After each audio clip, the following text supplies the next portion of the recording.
we are here today to present some end-of-season awards as voted on by the Pittsburgh chapter of the Pro Football Writers of America Association. That is a mouthful.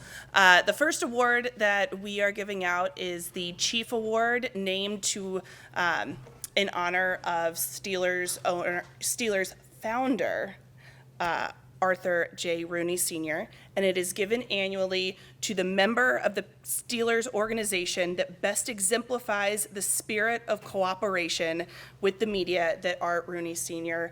embodied. This year, we would like to give it to Patrick Peterson. In his first year with the organization, Pat P has been willing to talk with us every week. He has been someone who not only talks with us, but is very illuminating and helpful in conversations with the media. He's someone who I know has apologized when he hasn't been able to talk with us and followed up days later when he said, hey, I'm going to get back to you with that thing. And then he really does get back to you.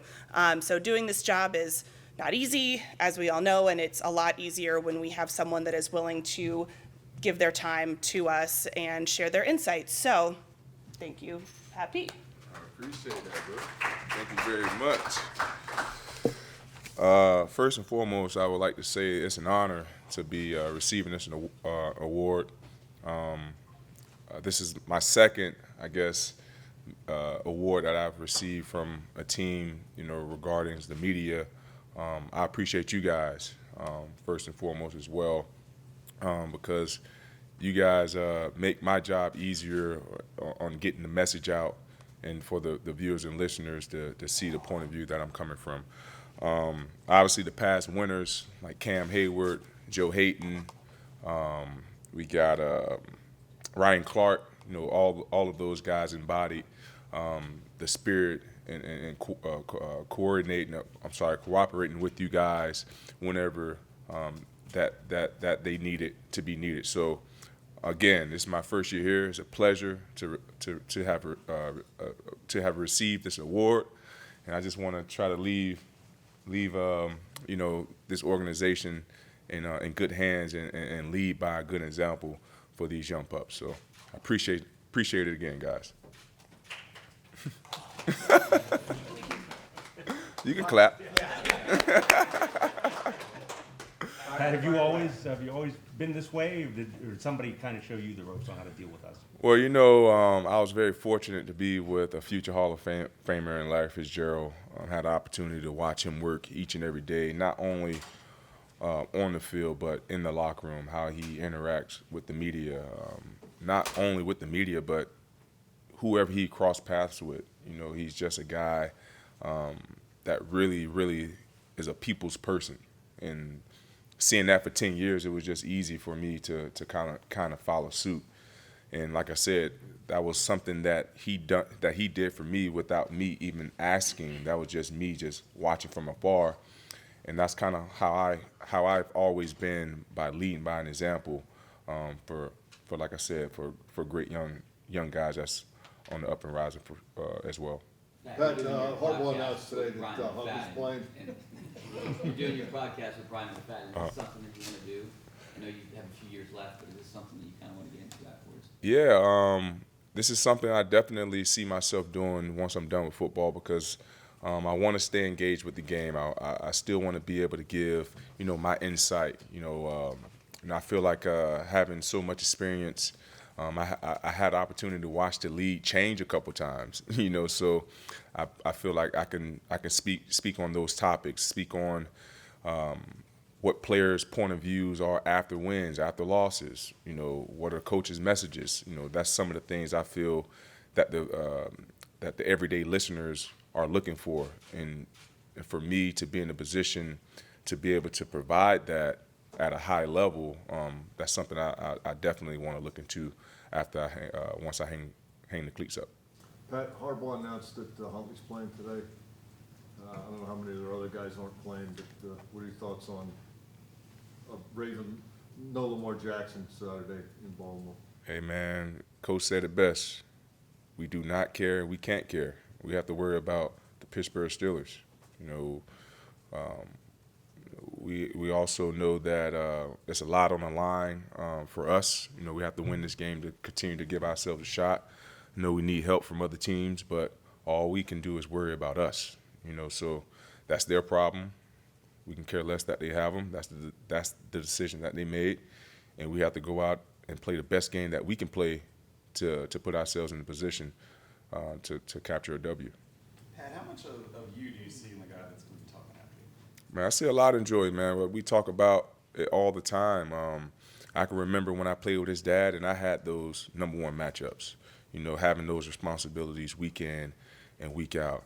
And I will say I'm happy that he does have those responsibilities because I'm a little bit too old to be doing that right now at this stage of my career. But, man, Joey has all the tools that he needs to be successful in his game. And I'm just so happy to be with him, to watch his young career flourish because, like you said, I was in his shoes once upon a time in my career. So I just want to continue passing on nuggets to him, continue to helping him,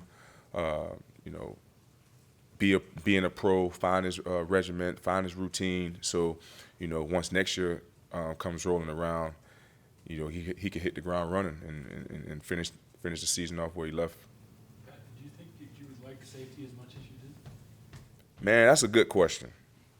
Because honestly, I always said, man, if I had to play safety, it's probably time for me to retire.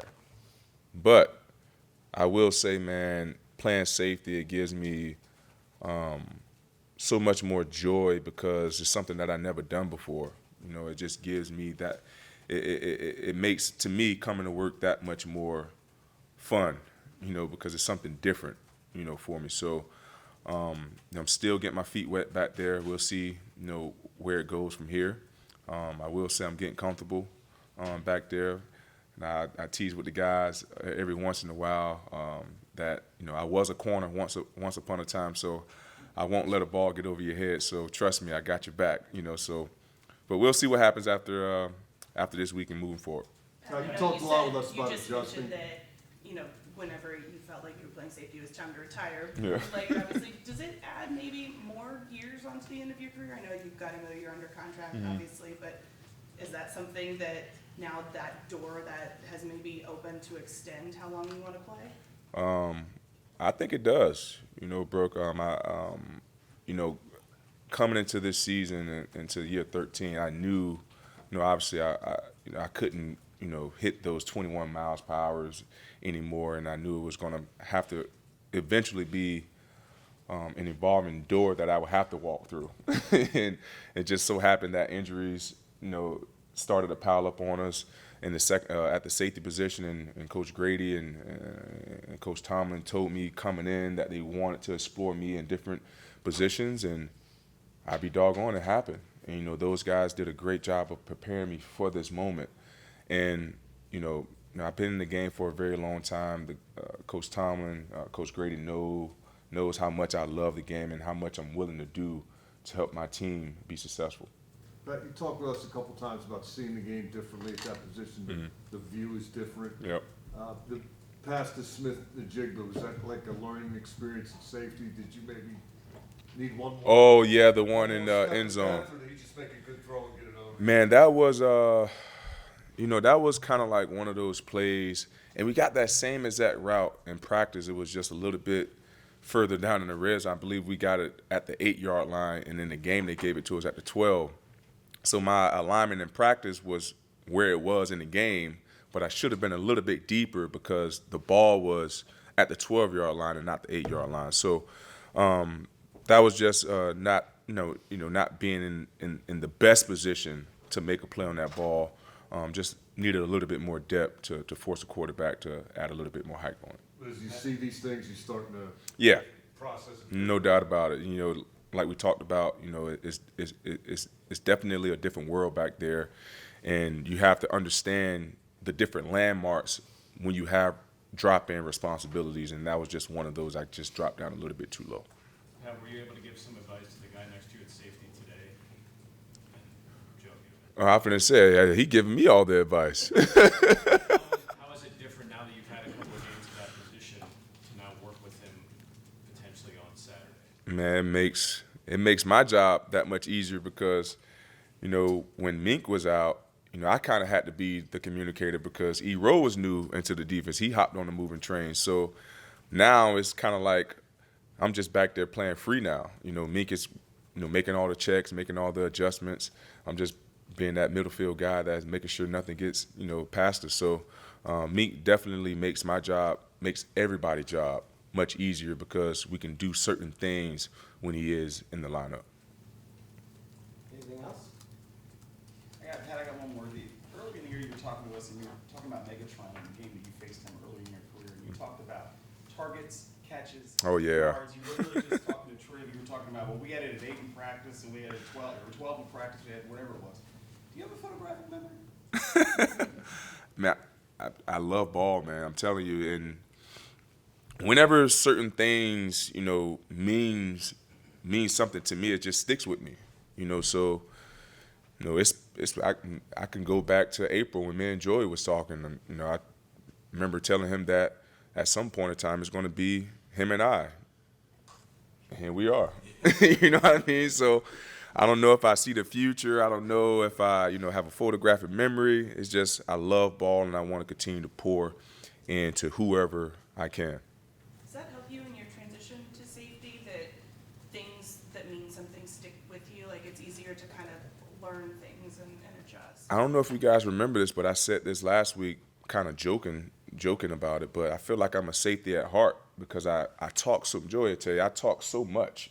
And I don't know if it gets annoying to him, but like as a corner, you don't see corners talking like that, talking about different formations, talking about route combinations that's coming.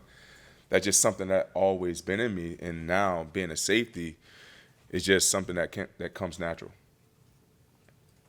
All right, we gotta get Joey up here, man.